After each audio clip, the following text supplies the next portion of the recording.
तो हेलो साथियों, नमस्कार। स्वागत है आपका अपने चैनल सक्सेस जंक्शन एक कदम सफलता की ओर में। मेरा नाम है अतुल शुक्ला और हम लेकर के आ गए हैं आपके लिए दिल्ली पुलिस कांस्टेबल 2023 30 नवंबर फर्स्ट शिफ्ट का एग्जाम एनालिसिस, जो आपके लिए एसएससी जीडी का प्रैक्टिस सेट नंबर 2 भी हो जाएगा। क्योंकि आपको पता है एसएससी जीडी में यही दिल्ली पुलिस वाले एग्जाम के जितने प्रश्न आ रहे हैं वो सारे प्रश्न रिपीट होकर के आपके एसएससी जीडी में भी पूछे जाएंगे। तो पूरे वीडियो को शुरू से लेकर के अंत तक देखिएगा और वीडियो को लाइक करके चैनल को सब्सक्राइब कर लीजिए। जैसे ही दिल्ली पुलिस का एग्जाम समाप्त होता है उसके बाद में दिल्ली पुलिस में जितने भी प्रश्न आए हैं उन सब को लेकर के हम आपका एसएससी जीडी का प्रैक्टिस सेट शुरू करने वाले हैं। ठीक है, तो चलिए शुरू करते हैं। सबसे पहले जीके जीएस करंट अफेयर के बारे में बताएंगे, फिर आपको कंप्यूटर के बारे में, फिर मैथ और उसके बाद में रीजनिंग के बारे में हम आपको बताने वाले हैं।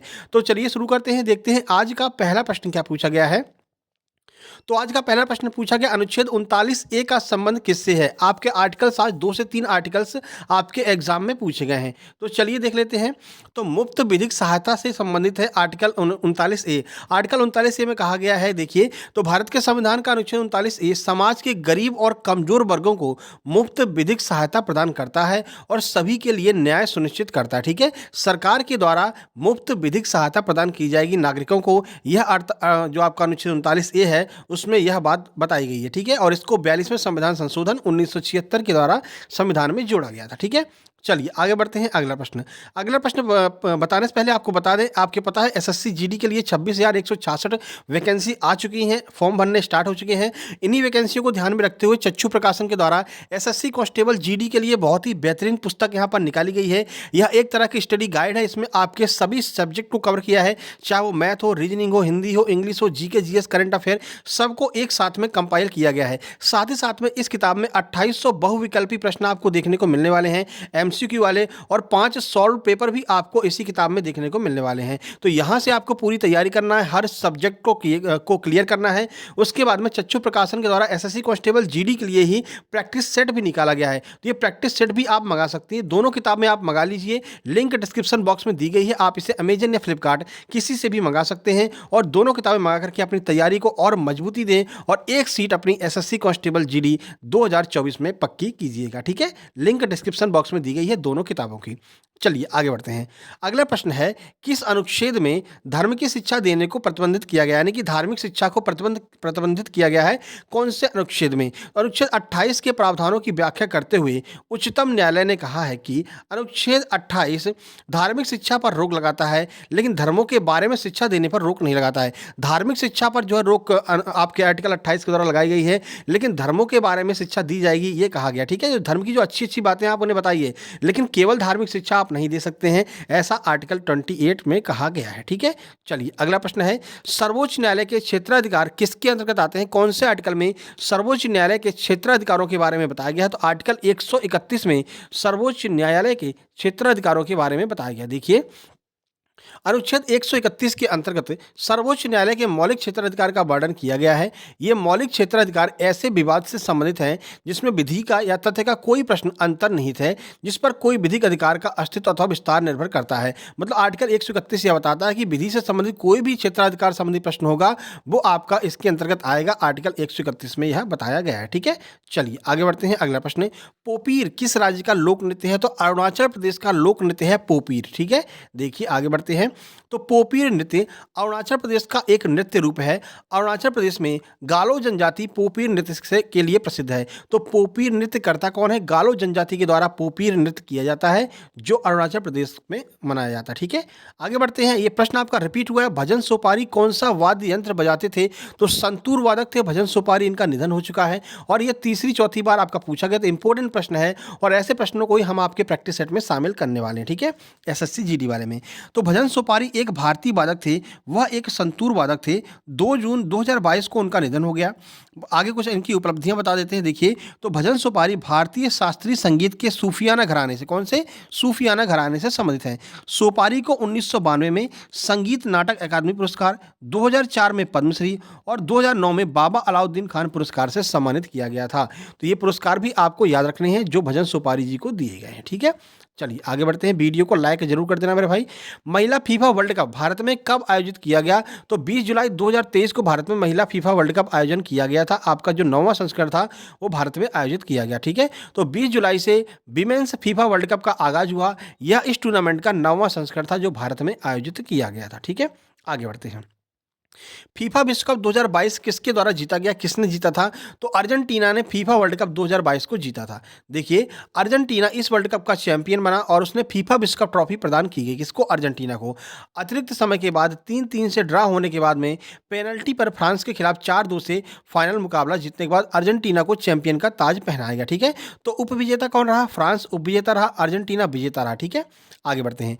2011 की जनगणना के अनुसार महिलाओं का साक्षरता दर पुरुषों की साक्षरता दर से क्या है? ऐसा डैश दिया था, फिर पूछा गया था कम है, ज़्यादा है, बराबर है, तो कम है, ठीक है। जो महिलाओं का साक्षरता दर है वो पुरुषों की साक्षरता दर से कम है। किसका कितना है, आइए देख लेते हैं। 2011 की जनगणना के परिणाम बताते हैं कि देश में साक्षरता में वृद्धि हुई है। देश में साक्षरता दर 74.04, ये आपकी साक्षरता दर रही है भारत की। पुरुषों की बात करते हैं तो 82.14 पुरुषों की साक्षरता दर है, और महिलाओं की बात करते हैं तो 65.46 जो है ये महिलाओं की साक्षरता दर है। तो तीनों याद रखना है। भारत का 74.04, पुरुषों का 82.14 और महिलाओं का 65.46, ठीक है। तीनों आपको याद रखना है। अगला प्रश्न है, एफडीआई में आई का क्या अर्थ है? तो आई का अर्थ है इन्वेस्टमेंट, ठीक है। एफडीआई का फुल फॉर्म होता है फॉरेन डायरेक्ट इन्वेस्टमेंट। ये आपका दूसरी बार यह प्रश्न रिपीट हुआ है। तो देखिए, आपको एफडीआई के बारे में कुछ जानकारी देते हैं। तो एफडीआई, जिसे हिंदी में विदेशी प्रत्यक्ष निवेश कहते हैं, स्वदेश के अलावा किसी अन्य देश में निवेश करने के अलावा और कुछ नहीं। यानी कि अगर आप अपने अलावा किसी दूसरे देश में निवेश करते हैं तो हम उसे एफडीआई कहते हैं, ठीक है। तो एक तरह से अपने देश से दूसरे देश में पूंजी प्रवाह को ही हम एफडीआई कहते हैं। अगर भारत की बात करते हैं तो रक्षा क्षेत्र में 1% आप एफडीआई नहीं कर सकते हैं। बाकी बीमा क्षेत्र, अलग अलग क्षेत्रों में अलग अलग एफडीआई है, लेकिन रक्षा क्षेत्र में एफडीआई नहीं कर सकता। कोई विदेशी जो है वो रक्षा क्षेत्र में अपना पैसा इन्वेस्टमेंट नहीं कर सकता, ठीक है। चलिए आगे बढ़ते हैं। देखिए, भारत की अंतिम पंचवर्षीय योजना कौन सी थी? तो 12वीं पंचवर्षीय योजना जो है वो भारत की अंतिम पंचवर्षीय योजना थी। देखिए, भारत सरकार की 12वीं पंचवर्षीय योजना, जिसका टाइम है 2012 से 17, भारत की अंतिम पंचवर्षीय योजना थी। सरकार ने इस 12वीं पंचवर्षीय योजना के दौरान गरीबी को 10% तक कम करने का प्रयास किया था कि जो गरीबी है वो 10% तक कम हो जाए। इसके बाद में नीति आयोग आ गया और उसके बाद में कौन सी नीतियाँ बनती हैं वो किसी को पता नहीं चलता है, ठीक है। आगे बढ़ते हैं। राष्ट्रकूट वंश में दंती दुर्ग के बाद में कौन शासक बना था? तो दंती दुर्ग का उत्तराधिकारी कौन था? तो कृष्ण प्रथम जो है वो दंती दुर्ग का उत्तराधिकारी था राष्ट्रकूट वंश में। देखिए, तो कृष्ण प्रथम दंती दुर्ग का उत्तराधिकारी बना। उसने कोंकण पर भी कब्जा कर लिया। कृष्ण प्रथम ने बेंगी के विष्णुवर्धन और मैसूर के गंगा राजा को भी हराया। वह कला और वास्तुकला का महान संरक्षक था। कौन? कृष्ण प्रथम, जो दंती दुर्ग का उत्तराधिकारी था। क्वेश्चन घुमा करके पूछा था कि दंती दुर्ग का कोई पुत्र नहीं था। इसके बाद में उसका चाचा जो है वो उसका उत्तराधिकारी बना। तो वो उसका चाचा कौन था? तो उसका चाचा कौन था? कृष्ण प्रथम था, ठीक है। आगे बढ़ते हैं। माई एक्सपेरिमेंट विथ ट्रूथ, ये किसकी पुस्तक है? बड़ी फेमस पुस्तक है, मोहनदास करमचंद गांधी, महात्मा गांधी जी की पुस्तक है माई एक्सपेरिमेंट विथ ट्रूथ, ठीक है। जिसे हिंदी में कहते हैं सत्य के साथ मेरा प्रयोग। मोहनदास करमचंद गांधी की आत्मकथा है जो बचपन से लेकर के अपने जीवन के प्रारंभिक स्वतंत्रता संघर्ष को कवर करती है। यह मूल रूप से गुजराती, याद रखना किस भाषा में? तो मूल रूप से गुजराती भाषा में लिखी गई है। और 1925 से 1929 तक उनकी पत्रिका नवजीवन में साप्ताहिक किस्तों में प्रकाशित की गई थी। थोड़ा थोड़ा करके उनकी जो पत्रिका है नवजीवन, उसमें इसको प्रकाशित किया गया था, ठीक है। आगे बढ़ते हैं। कांग्रेस के किस अधिवेशन के बाद साइमन कमीशन का विरोध किया गया? तो 1927 में जो मद्रास में अधिवेशन हुआ था उसमें कहा गया कि साइमन कमीशन आने वाला है जिसका हमें विरोध करना, ठीक है। ऑप्शन है मद्रास दिया था, दिल्ली दिया था, कानपुर दिया था, इलाहाबाद दिया था। मद्रास आपका सही आंसर हो जाएगा, ठीक है। 1927 में मद्रास में कांग्रेस का अधिवेशन हुआ जिसमें सर्वसम्मति से साइमन कमीशन के बहिष्कार का फैसला किया गया, जिसमें गांधी, नेहरू ने सभी ने इसका विरोध करने का निर्णय लिया। मुस्लिम लीग ने भी साइमन के बहिष्कार का फैसला किया और 3 फरवरी 1928 को साइमन कमीशन भारत पहुंचा, जिसका पुरजोर से जो है पूरी कोशिश के साथ में विरोध किया गया भारतीयों के द्वारा, ठीक है। आगे बढ़ते हैं। जब भगत सिंह ने असेंबली में बम फेंका था तो उनके साथ और कौन कौन सा क्रांतिकारी था जिसने असेंबली में बम फेंकने में उनका सहयोग दिया था, ठीक है। तो वो थे बटुकेश्वर दत्त। इन दोनों लोगों ने मिलकर के जो है असेंबली में बम फेंका था। देखिए, तो ये बम शहीद आजम भगत सिंह और बटुकेश्वर दत्त ने फेंके थे। बम फेंकते समय इस बात का भी ध्यान रखा गया था कि किसी की जान का नुकसान ना हो। खाली जगह पर बम जो है इनके द्वारा फेंका गया था, ठीक है। केवल इन्होंने ये कहा था कि हम ब्रिटिश सरकार का कान खोलना चाहते हैं, उनके कानों तक आवाज़ पहुंचाना चाहते हैं। तो बटुकेश्वर दत्त और शहीद आजम भगत सिंह के द्वारा ये बम फेंके गए थे।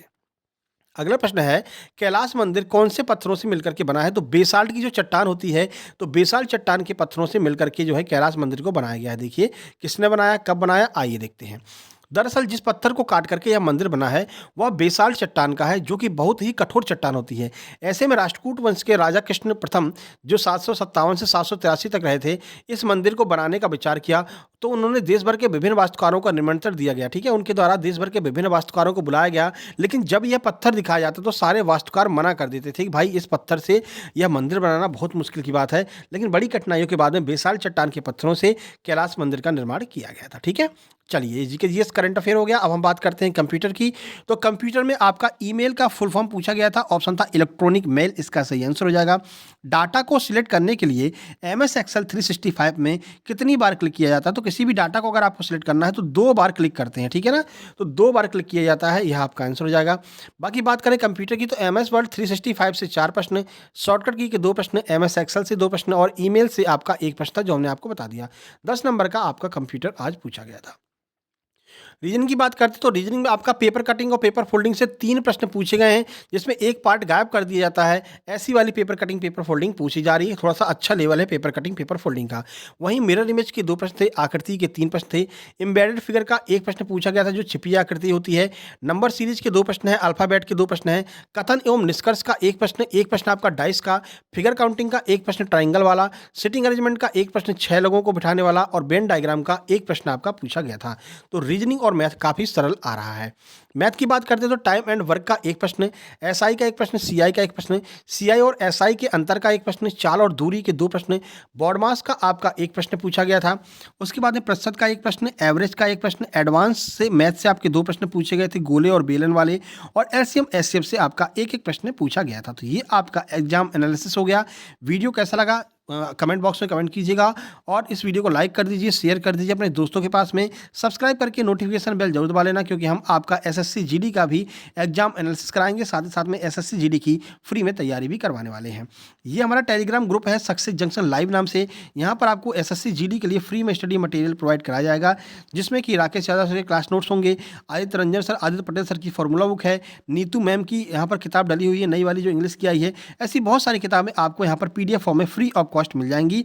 और अभी जो आपका एग्जाम हुए हैं एसएससी के द्वारा, उसके आपको फ्री प्रैक्टिस जो आपके पेपर आते हैं वो पेपर भी आपको यहाँ पर मिल जाएंगे। जो अभी एग्जाम का आंसर की आई हैं वो सारी आंसर की आपको यहाँ पर अवेलेबल है, आप जाकर के डाउनलोड कर सकते हैं फ्री में, कोई चार्ज आपको नहीं देना है। ठीक है, तो ये आपका फर्स्ट शिफ्ट का एग्जाम एनालिसिस था। जल्दी ही मिलते हैं सेकंड शिफ्ट के एग्जाम एनालिसिस में, तब तक के लिए नमस्कार, धन्यवाद।